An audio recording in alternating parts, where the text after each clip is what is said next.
हाय, good morning. कैसे हैं आप सभी? आशा करते हैं आप सभी स्वस्थ होंगे। तो चलिए शुरू करते हैं हम लोग आज का अपना क्लास। आज हम लोग वर्दी सीरीज करने वाले हैं। वर्दी सीरीज जो एसएससी जीडी का प्रीवियस ईयर क्वेश्चन चल रहा है, जितने भी मैथ्स के प्रीवियस ईयर क्वेश्चन हैं जो पिछले वर्षों में एग्जाम हुआ है एसएससी जीडी का, उन सभी क्वेश्चनों को यहाँ पर कंसेप्ट वाइज सोल्यूशन कराया जा रहा है ना जी। तो चलिए शुरू करते हैं हम लोग आज का अपना क्लास। पहला प्रश्न है, भानु एक काम को 10 दिन में कर सकता है, रमेश इसे पूरा करने में 12 दिन लेता है। भानु और रमेश द्वारा एक साथ मिलकर काम करने में लिया गया समय रोहित द्वारा लिया गया समय के बराबर है। अच्छा, रमेश और रोहित को एक साथ काम पूरा करने में कितना समय लगेगा? आइए देखते हैं क्या बोला है जी। अच्छा, भानु है, बी लिख दे भानु को। हाँ जी, भानु है और कौन है जी? रमेश। रमेश क्या बोला है जी? भानु 10 दिन में कर सकता है और रमेश 12 दिन में। एक बात समझिएगा, टाइम एंड वर्क का क्वेश्चन है ना जी। दो लोगों का टाइम दिया हुआ है। अच्छा जी, बोला है कि दोनों मिलकर जितने दिन में काम करेंगे। तो पहली बात, जब टाइम दिया है और टाइम 2 यूनिट में दिया है तो यहाँ से इफिशियंसी निकालना आसान हो गया। यहाँ से इफिशियंसी निकालना यानी कि दक्षता, यानी कि क्षमता निकालना, काम करने की दर निकालना आसान हो गया। तो यहाँ काम करने का दर कितना हो जाएगा जी? 6:5 हो जाएगा। कैसे हो जाएगा जी? तो इन दोनों का जो रिवर्स रेशियो होता है, इन दोनों का जो अनुपात पलट देते हैं, वही होता है इफिशियंसी यानी कि क्षमता यानी कि दक्षता। अब यहाँ से वर्क निकल जाएगा कि नहीं निकल जाएगा? वर्क निकल जाएगा। 12×5 = 60। अपना वर्क कितना हो गया? 60। बोल रहा है कि ये दोनों मिलकर जितना देर में काम करेंगे। अच्छा, जब दोनों मिल जाएंगे तो इफिशियंसी कितना हो जाएगा इन दोनों का? रमेश और भानु का। भानु और रमेश जो है, इन दोनों की क्षमता कितनी हो जाएगी जी? 11 हो जाएगा।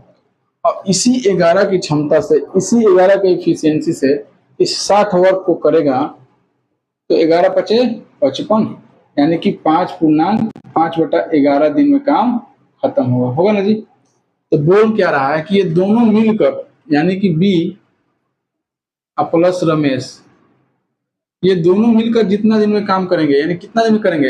अच्छा, 60/11 दिन भी लिख सकते हैं, कोई दिक्कत की बात नहीं है। 60/11 दिन में काम करते हैं। उतना दिन में अकेले कौन करता है जी? उतना दिन में रोहित करता है। रोहित जो है वो भी उतना ही दिन में करता है, 60/11 दिन में। यानी कि इन दोनों के इफिशियंसी के बराबर रोहित का अकेले इफिशियंसी है कि नहीं? समझिए बात को, यहाँ पर समझना है। रोहित का जो इफिशियंसी दिया है, बोला है कि जितने दिन में ये दोनों मिलकर करेंगे, ये दोनों मिलकर कितना दिन में करेंगे? 5.5/11 दिन, या फिर बोल सकते हैं 60/11 दिन। यानी कि रोहित जो है इन दोनों के क्षमता को मिलाकर बराबर क्षमता रखा है ना जी, 11। तो रोहित का क्षमता कितना हो जाएगा जी? रोहित की इफिशियंसी, रोहित की दक्षता कितनी हो जाएगी? 11, क्योंकि इन दोनों का जितना दक्षता है उतना अकेले रोहित का है। अच्छा जी, अब फिर क्या बोला है कि रोहित और कौन है? रमेश एक साथ मिलकर काम करेंगे तब काम कितने दिन में समाप्त होगा? एक बात बताइए, यहाँ पर रोहित की क्षमता कितनी हो गई? 11, और रमेश की क्षमता कितनी है? 5। तो रोहित की दक्षता 11 है और रमेश की दक्षता 5 है। तो रमेश इसमें जब जुड़ेगा, रमेश की दक्षता तो कितना हो जाएगा जी? ये हो जाएगा कुल 16। अब क्या बोला है कि तब एक साथ मिलकर दोनों उसी काम को कितने दिन में पूरा करेंगे? काम कितना है? 60 को, तो 60/16 ये आपका आंसर हो जाएगा। ठीक है, कटेगा अभी, हाँ कटेगा, कोई दिक्कत की बात नहीं है। 48 ही होगा, 3.12/16 दिन यानी कट जाएगा, तो 3.3/4 दिन में आएगा आंसर। इसको छाप लीजिए, नोट कीजिए, यही आपका आंसर होगा। ठीक है, रमेश और रोहित मिलकर जब करेंगे उन दोनों का दक्षता जो जुट जाएगा। तो भानु और रमेश की दक्षता दोनों जुड़कर 11 है और सिर्फ रोहित की दक्षता इन दोनों के दक्षता के बराबर है। तो अब बोला है कि इन रोहित की दक्षता और रमेश की दक्षता जोड़ देंगे या फिर दोनों को एक साथ ला देंगे तब काम कितने दिन में समाप्त होगा। तो 60/16 हो जाएगा। एक कट कुट के आ जाएगा 3×3/4। नोट कीजिए इसको।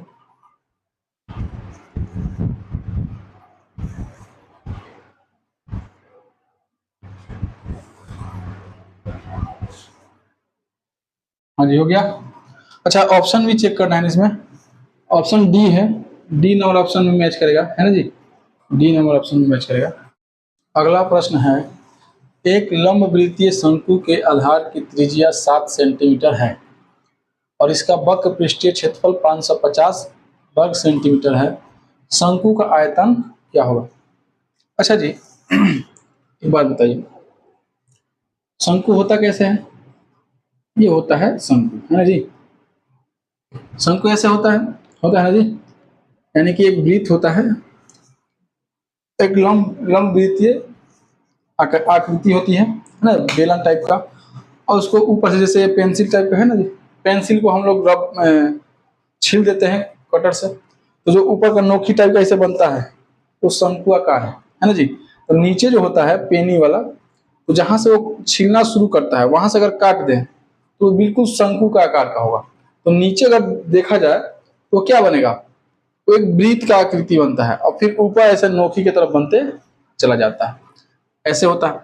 इसमें एक केंद्र होता है ना जी, ये एक प्रकार का वृत्त है, तो वृत्त में केंद्र होगा ही, और केंद्र से जो परिधि के साइड किधर भी अगर ले जाएंगे तो क्या हो जाता है, इसको आर बोलते हैं ना जी। अच्छा, और इसी केंद्र से इस केंद्र तक ऊपर ले जाएंगे, इसको बोलते हैं एच। क्या बोलते हैं? एच। और यहाँ पर एक चीज देखिए, इस डायग्राम में, इस शंकु के डायग्राम में एक त्रिभुज नहीं बन गया, ऐसे करके बना है ना, ये देखिए। तो ये आर हो गया और ये वाला एच हो गया है, तो ये क्या हो जाएगा, इसको एल बोलते हैं। शंकु के संबंध में इसका नाम तिर्यक ऊंचाई होता है, यानी कि एल से डिनोट करते हैं ना जी, एल बोलते हैं। अब समझना है यहाँ पर कि दिया क्या है, वक्र पृष्ठीय क्षेत्रफल है ना जी। तो शंकु का वक्र पृष्ठ क्षेत्रफल जो होता है πr/l होता है। कितना होता है? πr/l, वक्र पृष्ठ क्षेत्रफल। और वक्र पृष्ठ क्षेत्रफल दिया कितना है? 550 वर्ग सेंटीमीटर। अब इस πr/l के बराबर में 550 वर्ग सेंटीमीटर है और पूछ रहा है आपसे आयतन। क्या पूछा है? आयतन। तो आयतन जो होता है शंकु का वो होता है 1/3 πr²h। तो हमको तो h चाहिए और इसमें l दिया हुआ है ना जी, r दिया हुआ है। r कितना दिया है जी? r दिया है अपना, r दिया है 7 सेंटीमीटर। कितना दिया है जी? 7 सेंटीमीटर। अब यहां से हम क्या निकाल लेंगे, सिर्फ r पता है हमको, ना तो l पता है ना ही h पता है, और हमको h चाहिए, और ये जो दिया हुआ है इसी से तो l निकलेगा। तो क्यों ना पहले l निकाल लेते हैं, और l और साथ ही साथ r के माध्यम से यहाँ पर अब समकोण त्रिभुज बन जाएगा। तो इस समकोण त्रिभुज के माध्यम से फिर हम निकाल लेंगे क्या, h निकाल लेंगे, है ना जी। लंब स्क्वायर प्लस आधार स्क्वायर इक्वल टू कर्ण स्क्वायर, यही तो डायग्राम बन रहा है ना जी, समकोण त्रिभुज बन रहा है, ये हो जाएगा। तो l निकाल लेते हैं, चलिए जी, 22/7 हो जाएगा। पाई का मान कितना होता है? 22/7। r का वैल्यू कितना दिया है जी? 7 दिया हुआ है, और l का वैल्यू पता नहीं, वही तो निकालना है हमको। तो ये 550 हो जाएगा, है ना जी। ये 11 से कट जाएगा 2 बार में, अच्छा सॉरी, 11 से कट जाएगा 2 बार में, और 11 से ये 5 बार में, तो ये हो जाएगा 50। ये 2 से फिर कट जाएगा, कितना हो जाएगा? 25, और ये 7 से 7 कट जाएगा, यानी कि l जो है 25 सेंटीमीटर के बराबर आ गया। कितना आ गया जी? 25 सेंटीमीटर के बराबर आ गया l का वैल्यू। अब यहाँ l जो है 25 है, r जो है 7 है, h निकाल लेंगे। जब तक h निकलेगा नहीं अपना आयतन नहीं आ सकता है ना जी। आयतन निकालने के लिए h का होना बहुत जरूरी है। अब आपको याद होगा 9th में, 10th में, या फिर बहुत से ज्योमेट्री के या फिर त्रिकोणमिति के प्रश्न में इस प्रॉब्लम को आपने सॉल्व किया होगा, है ना जी। इसको क्या बोलते हैं? कर्ण बोलते हैं। इसको क्या बोलते हैं? लंब बोलते हैं। इसको क्या बोलते हैं? आधार बोलते हैं। तो आपको पढ़ाया गया होगा या फिर आप पढ़े होंगे या फिर जानकारी ही होगा अभी भी, है ना जी, कि लंब स्क्वायर प्लस आधार स्क्वायर बराबर में होता है कर्ण स्क्वायर, यानी कि एच का स्क्वायर। यहाँ लंब का वैल्यू क्या है? एच दिया हुआ है, एच का स्क्वायर प्लस आधार का स्क्वायर। आधार का वैल्यू कितना है जी? आर के बराबर है, आर का स्क्वायर इक्वल टू में क्या हो जाएगा? कर्ण का स्क्वायर। और कर्ण के जगह पर क्या है? एल है, यानी कि एल का स्क्वायर। ये होगा आपका, है ना जी। हमको क्या चाहिए? एच चाहिए। तो एच को इस तरफ रखेंगे, दूसरे तरफ आर को भेज देंगे। भेजेंगे इसको घेर दें, हाँ जी। एच को एक तरफ रखेंगे, दूसरे तरफ आर को भेज देंगे, तो क्या हो जाएगा जी? H square equal to l square minus r square. यहां से स्क्वायर हटेगा, इधर रूट चढ़ जाएगा, है ना जी। अब अपने पास एल का भी वैल्यू है 25, आर का भी वैल्यू है 7। अब 25 का स्क्वायर कितना हो जाएगा जी? 625 होगा, माइनस आर का स्क्वायर कितना हो जाएगा जी? 7 का स्क्वायर 49। और जब ये घटेगा तो कितना हो जाएगा जी? 576, क्योंकि 50 घटाएंगे 575 होगा, लेकिन ये कम घटाना है, 49 घटाएंगे कितना हो जाएगा जी? 576। ये हो जाएगा आपका रूट में। और इधर क्या है जी? एच है ना जी। तो एच का वैल्यू कितना हो जाएगा जी? 576 जो है 24 का होता है। कितना होता है जी? 24 का स्क्वायर होता है। यानी कि अब अपने पास क्या हो गया? आर भी हो गया 7, एच भी हो गया 24। तो क्या पूछा है? आयतन, है ना जी। आयतन पूछा है। अब निकाल देंगे, क्योंकि आयतन का फॉर्मूला क्या होता है? 1/3 पाई आर स्क्वायर एच। तो 1/3 22/7, और आर तो है 2 बार लिखेंगे, है ना जी, क्योंकि स्क्वायर है। आर गुने आर गुने 24, ये आपका आंसर हो जाएगा। 7 से 7 कट जाएगा, तो 3 से कट जाएगा 8 बार में, है ना जी। 8 से तो 56, यानी कि 22 में 56 से गुना करना है। अब गुना तो याद होगा 2 अंकों वाला। 6 दूनी का 12 हार्सिन 1, और 11 दूनी के 22 और 1 23 हार्सिन 2, 10 2 12, 1232। और जब आयतन निकालते हैं, यहाँ पर एक बात समझना है कि जब आयतन निकालते हैं तो आयतन में जो यूनिट होता है, समझिएगा, यहाँ देखिए, आर जो है सेंटीमीटर में, क्या है? सेंटीमीटर में। और आर का तो स्क्वायर किया गया है, यानी कि 2 बार आर से गुना किया गया है, यानी कि यहाँ भी सेंटीमीटर, यहाँ भी सेंटीमीटर, तो सेंटीमीटर स्क्वायर हो जाएगा। और फिर 24 है जी, अच्छा एच 24 है, हाँ जी। एच कितना आ गया है जी? 24। तो 24 ये भी सेंटीमीटर में है, तो 3 बार सेंटीमीटर से गुना होगा, तो सेंटीमीटर क्यूब हो जाता है। यानी कि क्षेत्रफल जो होता है, यहाँ पर देखिएगा क्षेत्रफल था, तो क्षेत्रफल सेंटीमीटर स्क्वायर में होता है, वर्ग सेंटीमीटर में होता है। लेकिन जब आयतन लिखते हैं, ठीक है, जब किसी भी वॉल्यूम निकालते हैं किसी भी प्रकार से, तो उसका मात्रक जो होता है क्यूब में होता है, ठीक है। तो ये सेंटीमीटर क्यूब हो जाएगा। आपका ऑप्शन चेक कर लीजिए, ये आपका ऑप्शन हो जाएगा, ठीक है, आंसर हो जाएगा।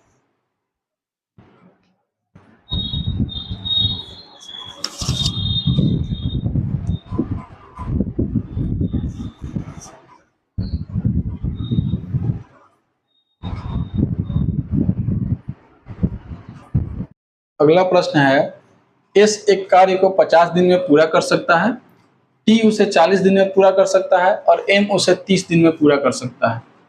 एस सप्ताह के सभी दिन कार्य कर सकता है, टी केवल सोमवार, बुधवार और शुक्रवार को कार्य कर सकता है, जबकि एम केवल शनिवार और रविवार को कार्य कर सकता है। कार्य सोमवार को आरंभ किया जाता है, यह कितने सप्ताह में पूरा हो जाएगा? बड़ा ही मजेदार क्वेश्चन है, बिल्कुल गर्दा क्वेश्चन है, धुआं धुआं हो जाएगा। आइए, 3 लोग दिए हैं, है ना जी, टाइम एंड वर्क का क्वेश्चन है, साथ ही साथ अल्टरनेट लगाया हुआ है, अल्टरनेट टाइप से है। 3 लोग हैं, कौन कौन है? एस है, टी है और एम है। इन तीनों का जो टाइम दिया है, कितना दिया है जी? 50 दिन, 40 दिन और 30 दिन। ये क्या है जी? समय। हमने आपको बताया कि जब यूनिट 2 हो, टाइम का यूनिट 2 हो, टाइम 2 बार दिया हो, सिर्फ 2 बार, तो इसका रिवर्स रेशियो कर देते हैं, तो इफिशियंसी निकल जाता है, दक्षता निकल जाता है, क्षमता निकल जाता है। लेकिन यहाँ पर 3 हो गया, तो बताया हमने कि जब टाइम का सीक्वेंस जो है 3 बार दिया हो, 3 टाइम दिया हो, तो इन तीनों का जो लघुत्तम होता है, एलसीएम होता है, वो क्या हो जाता है? डब्ल्यू हो जाता है। तो 50, 40 और 30, इन तीनों का एलसीएम ले लेंगे, ये क्या निकल कर आएगा? ये निकल कर आएगा आपका वर्क। टोटल वर्क कितना हो जाएगा जी? 600। टोटल वर्क कितना हो जाएगा जी? 600। अब यहां से निकल कर आएगा अपना इफिशियंसी। इस 600 में 50 से भाग करेंगे, इफिशियंसी निकल जाएगा 12 25 60, ये हो जाएगा आपका 15, ये हो जाएगा 20, है ना जी। 15 चौके 60, 20 तिहाई 60, 12 25 60। ये जो इफिशियंसी निकल कर आया, क्या निकल कर आया? अच्छा जी एक बात, इस क्वेश्चन को सिर्फ बना लेना ही बहादुरी नहीं है, इसको सीख लेना बहुत बड़ी बात है ना जी। इसका आंसर मंगाना बहुत छोटी बात है, लेकिन इसको सीख जाना, कंसेप्ट क्लियर कर लेना, ये बहुत बड़ी बात है।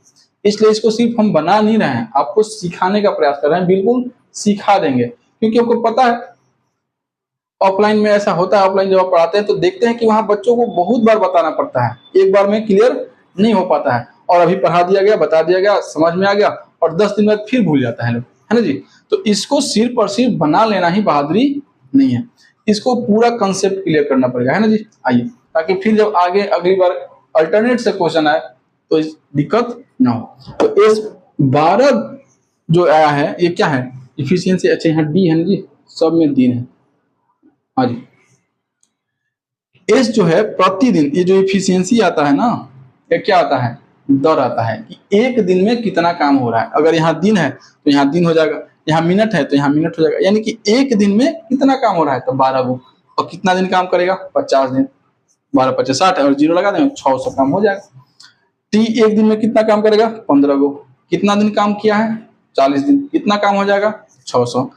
एम जो है 20, एक दिन में कितना काम कर रहा है? 20 गो। कितना दिन करना है? 30 दिन। कितना काम हो जाएगा? 600। अच्छा जी, अब देखिए यहां पर क्या बोला है कि कार्य जो है सोमवार को आरंभ किया जाएगा। किस तारीख, किस दिन को? सोमवार। सोमवार को काम शुरू किया जाएगा। तो सोमवार, मंगलवार, बुधवार, बृहस्पतिवार, शुक्रवार और शनिवार, और साथ ही साथ रविवार भी तो होगा, सोमवार से शुरू है तो रविवार। ये 7 दिन होता है ना जी, एक दिन में 7 दिन। अब बोल क्या रहा है कि एस जो है वो सप्ताह के सभी दिन काम करेगा, है ना जी, यानी कि 7 दिन काम करेगा। तो एस जब काम करने आएगा तो कितना काम करेगा? 12 काम करेगा, यानी कि यहाँ भी 12 दिन, यहाँ सॉरी 12 काम, यहाँ भी 12 काम, यानी कि इन सभी दिनों में 12 काम हो जाएगा। तो 12 सते 84। एस जो है 84 को काम किया। एस कितना काम किया? 84 को। अच्छा जी, अब बारी आ गया टी का। तो टी जो है सिर्फ और सिर्फ 3 दिन काम कर रहा है, सोमवार को। तो टी काम कितना करेगा? 15 को काम करेगा। तो सोमवार को करेगा, फिर बुधवार को करेगा और फिर शुक्रवार को करेगा। कितना कितना करेगा? 15 15 15, कितना हो जाएगा जी? 45। अच्छा जी, अब जब एम की बारी आएगी तो एम शनिवार और रविवार 2 दिन काम करेगा। एम जो है शनिवार और रविवार कितना कितना, यहाँ भी 20 और यहाँ भी 20, तो 20 20 कितना हो जाएगा? 40। अब यहाँ देखा जाए तो एक अल्टरनेट क्रम, एक अल्टरनेट पूरा नहीं हो गया, यानी कि एक क्रम पूरा हो गया। कितने दिन में? 7 दिन में। हम बोल सकते हैं, इधर लिखते हैं, ठीक है जी, इधर लिखते हैं, हम बोल सकते हैं कि एक क्रम में यानी कि एक अल्टरनेट में 7 दिन का समय लग रहा है। टाइम कितना लग रहा है जी? 7 दिन। टाइम कितना लग रहा है? 7 दिन। एक अल्टरनेट में 7 दिन का समय लग रहा है। और हम वही पूछें कि एक अल्टरनेट में वर्क कितना हो रहा है, एक अल्टरनेट में वर्क कितना हो रहा है, काम कितना हो रहा है, तो इसको जोड़िए। 80 और 4 84, 84 80 और 40 120 और 40 160, और ये 4 और 5 9, कितना हो गया? 169। यानी कि एक अल्टरनेट में 169 को वर्क हो रहा है। वर्क कितना हो रहा है जी? 160 169, 169 को काम हो रहा है। अब एक ये जो एक अल्टरनेट है ये कितने दिन में है? 7 दिन में। यानी कि हम बोल सकते हैं ना एक वीक, एक सप्ताह, यानी कि 169 काम एक सप्ताह में हो रहा है। और कुल वर्क कितना है? 600। लगा लीजिए, 600 में भाग 600 में 169 से 3 बार में ले जाएंगे, 9 30 के 27, 7 2 हो जाएगा, 6 3 18 2 20, 7 2 हो जाएगा 507। यानी 3 सप्ताह तो आएगा कंठस्थ है, 3 सप्ताह से अधिक आ रहा है। ये हो जाएगा आपका 3, यहाँ हो जाएगा 9, 93 काम शेष बच गया। अब अगले दिन जब आएगा, अच्छा ऑप्शन क्या है? सप्ताह में दिया है ना जी, सप्ताह में। इसको ज्यादा अगर सॉल्व करना चाहेंगे तो हो जाएगा। अगले बार कितना काम होगा जी? सोमवार को फिर अगले दिन 15 को, और ये 12 को और 15 को 27 को काम होगा, फिर 12 को काम होगा, फिर 27 को काम होगा, ऐसे जाएगा दिन। लेकिन ऑप्शन देख लीजिए, ऑप्शन दिया है 3 से 4 सप्ताह के बीच, है ना जी, 3 से 4 सप्ताह, यानी कि 4 सप्ताह से कम और 3 सप्ताह से अधिक। देखिए तो ये जो अल्टरनेट आया, एक अल्टरनेट का मतलब 7 दिन और यहाँ 3 अल्टरनेट आ गया, यानी कि 3 सप्ताह। कितना आ गया जी? 3 सप्ताह। एक अल्टरनेट का मतलब 1 सप्ताह, तो 3 अल्टरनेट का मतलब 3 सप्ताह। अभी भी शेष काम है ना जी, इतना नहीं है कि 169 काम हो जाए, उससे कम है। तो उससे कम है यानी कि एक अल्टरनेट पूरा नहीं होने वाला है, उससे कम है, यानी कि चौथा कंप्लीट नहीं होगा, लेकिन 3 से अधिक होगा और 4 से कम होगा। तो 3 सप्ताह से लेकर 4 सप्ताह के बीच में, सॉरी क्या होगा, ये आपका आंसर हो जाएगा 3 से 4 सप्ताह। ऑप्शन चेक कीजिए, option number D, option number D, 3 से 4 सप्ताह। नोट कीजिए, इसको छापिए, ठीक है। अगर क्वेश्चन पूछता कि पूरा हल किया जाए कितना दिन आएगा, तो देखिए क्या होगा। अब इस 93 को फिर अल्टरनेट मिले जाएंगे, एक अल्टरनेट तो नहीं होने वाला है, लेकिन अब एक एक दिन करके जाएंगे, ठीक है ना जी। एक एक दिन करके जाएंगे, तो पहले दिन में 2700 काम हो जाएगा, फिर अगले दिन 12 काम होगा, फिर अगले दिन 2700 काम होगा, और प्रति एक एक दिन का जोड़ते जाएंगे और इसमें से उतना कम करते चले जाएंगे। नोट कीजिए, छापिए इसको।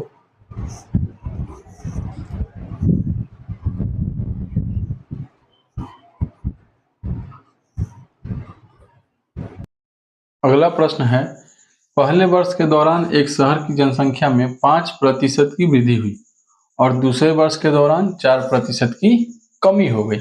दूसरे वर्ष के अंत में इसकी जनसंख्या 30,240 थी। पहले वर्ष के अंत में इसकी जनसंख्या कितनी थी? आइए, बड़ा ही अच्छा क्वेश्चन है। एक बात बताइए, कोई भी शहर हो, कोई भी शहर की जनसंख्या हो या फिर कोई राशि हो, अपने आप में कितना होता है जी?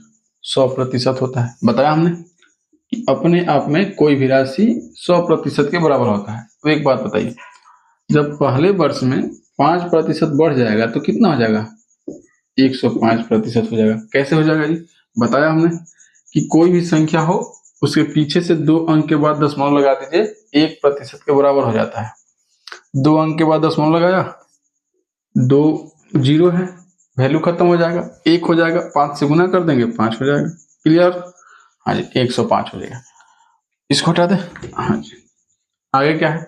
फिर बोला है कि उसके अगले साल, उसके अगले वर्ष में 4% का कमी कर दिया। अब एक बात बताइए, और जब यहां से 4% का कमी होगा तो ये जो है 105 हो गया ना जी, ये तो 105 हो गया। अब 105 का 4% निकालना है, पीछे से 2 अंक के बाद दशमलव लगाएंगे तो 1.05 हो गया और 4 से गुना कर देंगे, ये अपना निकल कर आएगा क्या? 4%। 20 420, 2 अंक के बाद दशमलव लग जाएगा, यानी कि अब इसका वैल्यू तो है नहीं, 4.2 आ गया। कितना आ गया? 4.2। अब इस 105 में से 4.2 कम करना है। क्या करना है जी? 4.2 कम करना है। तो अगले वर्ष में, यानी कि दूसरे वर्ष के अंत में कितना हो जाएगा जी? 100.8%। कितना हो जाएगा? 100.8%। अब बोला क्या है कि दूसरे वर्ष के अंत में इसकी जनसंख्या 30,240 हो जाती है ना जी, 30,240, यानी कि 100.8% पर दिया है कितना? 30,240 रुपया, 40 जनसंख्या है ना जी। पूछ रहा है कि पहले वर्ष के अंत में, है ना जी, पहले वर्ष के अंत में इसकी जनसंख्या कितनी थी? तो पहले वर्ष के अंत में तो 105% था, पहले वर्ष के अंत में 105% था, तो 105% पर निकाल देंगे, ये अपना आंसर हो जाएगा। ये जाएगा यहाँ 105 और ये आ जाएगा यहाँ, अच्छा एक जीरो छूट रहा है जी, दशमलव हटा देंगे, यहाँ जीरो लगा लेंगे, कहानी खत्म। क्लियर? अब इसी को काटना है, ये अपना आंसर हुआ। 4 से काट लें, काट ले 4 से, 4 दूनी 8, 2 बच जाएगा, 4 पचे 20, 4 दूनी का 8, ये 4 से कटेगा, 4 सत्ते 28, 2 बच जाएगा, 4 पचे 20, फिर 2 बचेगा, 4 छके 24, जीरो हो जाएगा। फिर 4 से काट लेते हैं। अच्छा, डायरेक्ट इसको इससे नहीं काट लेंगे, 3 बार में देखिए तो 3 से कटेगा, 3 दूनी 6, 3 पचे 15 का 5 8 से नहीं, हाँ जी कट जाएगा 3 से, यानी कि ये कट जाएगा 3 से, यानी 30 से कट जाएगा, ये जीरो है। हाँ जी, आया कितना अपना? 30 गुने 1050, ये अपना आंसर हो जाएगा, गुना कर देंगे तो 0 0 2 हो जाएगा, 3 5 15, ये आपका आंसर हो गया है ना जी। ये होगा आंसर। ऑप्शन चेक कर लीजिए, option number C, option number C match कर लीजिए। समझ में आया? नोट कीजिए, इसको छाप लीजिए।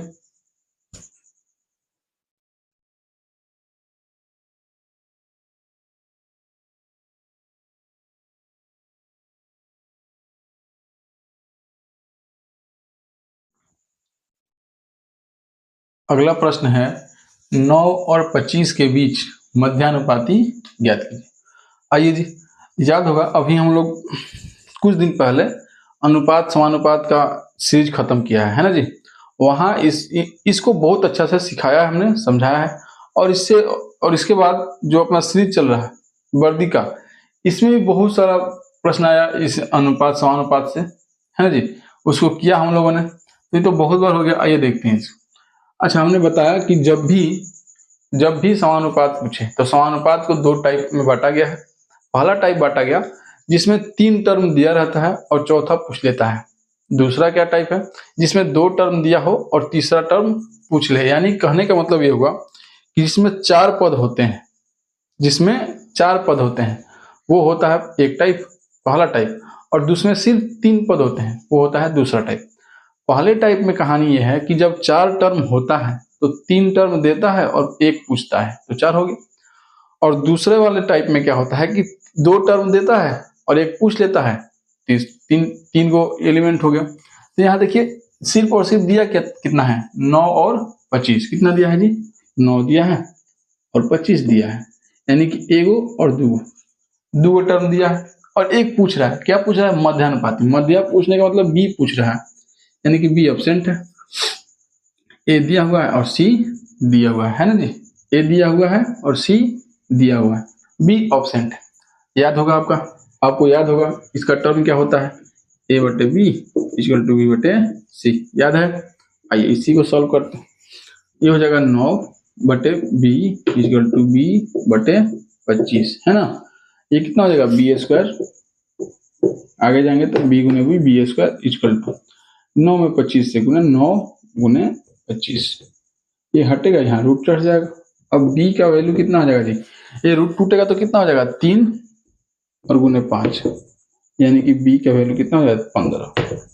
ये आपका आंसर हो जाएगा, है ना जी। अब ऑप्शन चेक कर लीजिए, option number D, option number D match कीजिए इसको। ये बड़ा आसान था, इसमें कोई ये नहीं था कुछ समझाने बताने लायक, पहले भी बताया जा चुका है बहुत अच्छा से और समझ भी आता होगा आप लोगों को। ये तो बहुत कुछ बड़ा बात नहीं, नोट कीजिए इसको।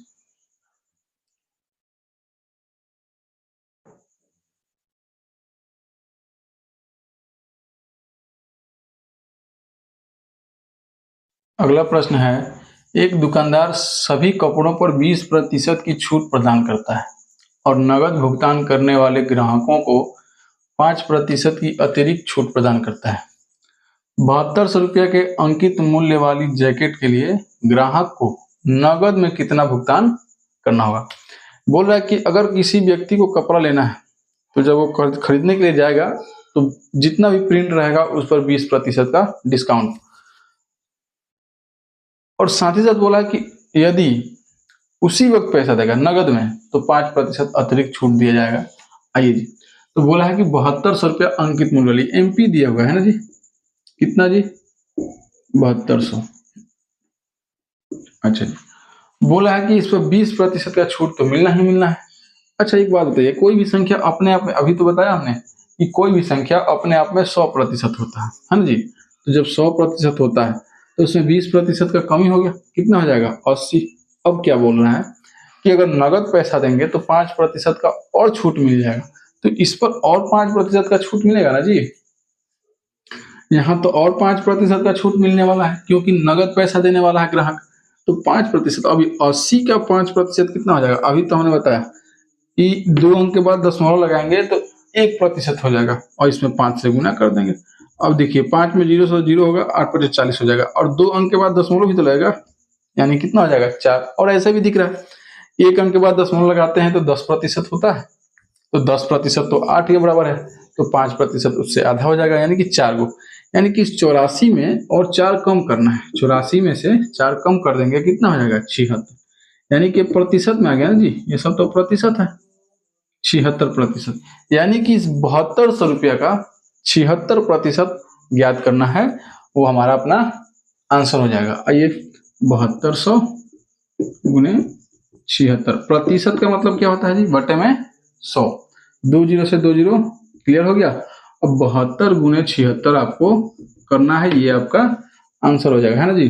6 दूनी 12, 1 हो जाएगा, ये 6 और 2 8 7 56, 1 57, हार्सिन 5 हो जाएगा, और 7 7 49, 5 54, ये आपका आंसर हो जाएगा, है ना जी। ये आपका आंसर हो जाएगा। चेक कर लीजिए option number D, option number D naught कीजिए। समझ में आया, छाप लीजिए इसको।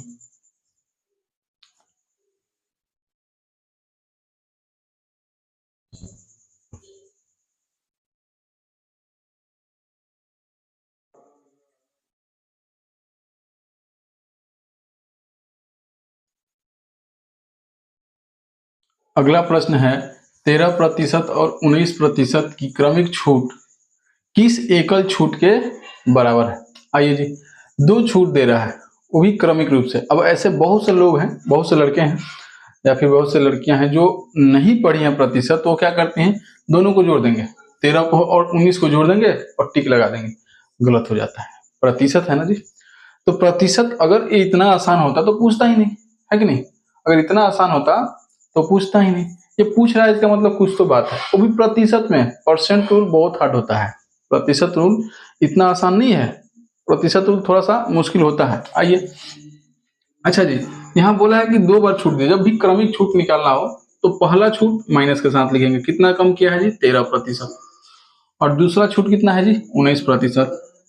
अच्छा जी, अब क्या करना है देखिए, ध्यान दीजिए, जब भी 2 वर्ष का क्रमिक छूट निकालना हो तो इसको ऐसे लिखेंगे, पहला छूट माइनस में, दूसरा छूट उसमें से भी कम करेंगे, और साथ ही साथ क्या करना है, इस माइनस और माइनस को क्या कर, माइनस और माइनस प्लस, और फिर इन दोनों को आपस में गुना कर लेंगे, 13 और गुने 19, है ना जी।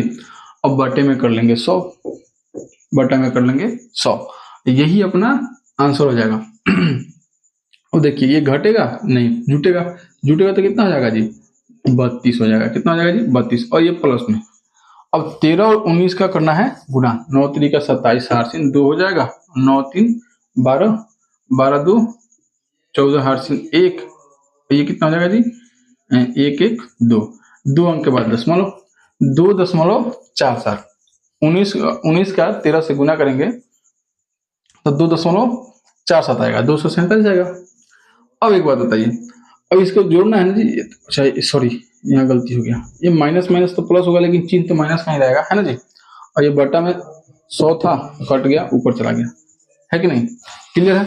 अब इसको घटा लेंगे, ये बड़ा वाला है, ये छोटा में है, तो माइनस में ही आएगा, घटाएंगे तो 3 को कम करके फिर दे देते हैं, तो 53 तो आएगा, लास्ट में कितना आएगा जी 5 और 7 आएगा, 0 0 से, है ना जी। और 31 में से हो जाएगा 29, 29.53%, ये है इसका क्रमिक छूट का एकल छूट। यानी कि 2 बार 19% और 13% का छूट ना देकर एक ही बार में अगर छूट देना हो तो उस, और इसके बराबर देना हो तो कितना देना पड़ेगा, 29.53% का छूट देना पड़ेगा, है ना जी। नोट कीजिए इसको। अच्छा, ऑप्शन चेक कर लीजिए, ऑप्शन नंबर सी या आपका आंसर हो गया, है ना जी। चलिए, समझ में आ रहा है, नोट कीजिए।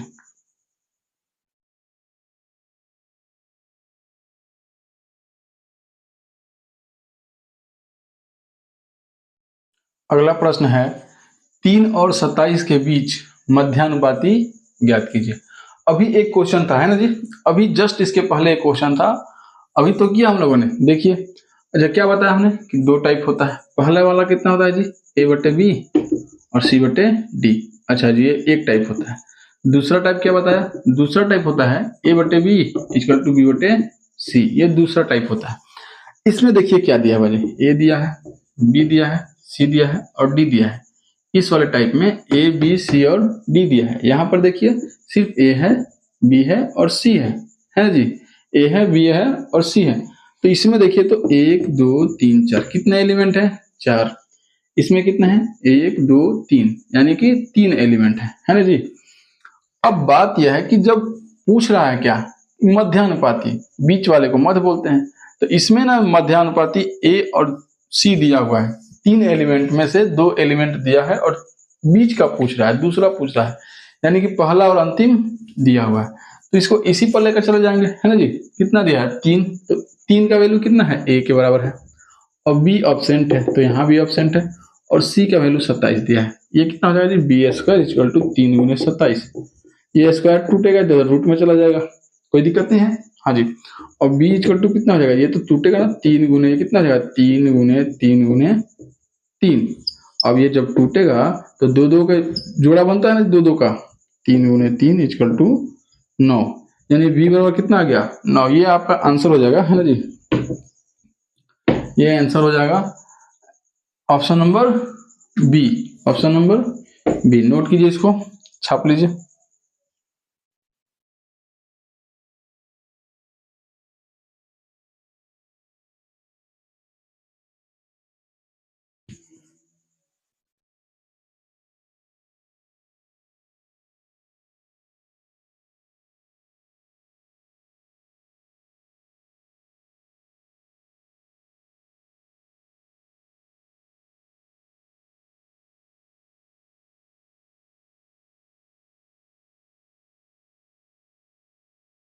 हाँ जी, तो आज के लिए इतना ही रहने देते हैं, मिलते हैं फिर अगली क्लास में। तब तक के लिए धन्यवाद। यदि क्लास अच्छा लग रहा है तो वीडियो को लाइक कर दीजिए, शेयर कर दीजिए, और चैनल पर अगर नए हैं तो चैनल को सब्सक्राइब कर दीजिए।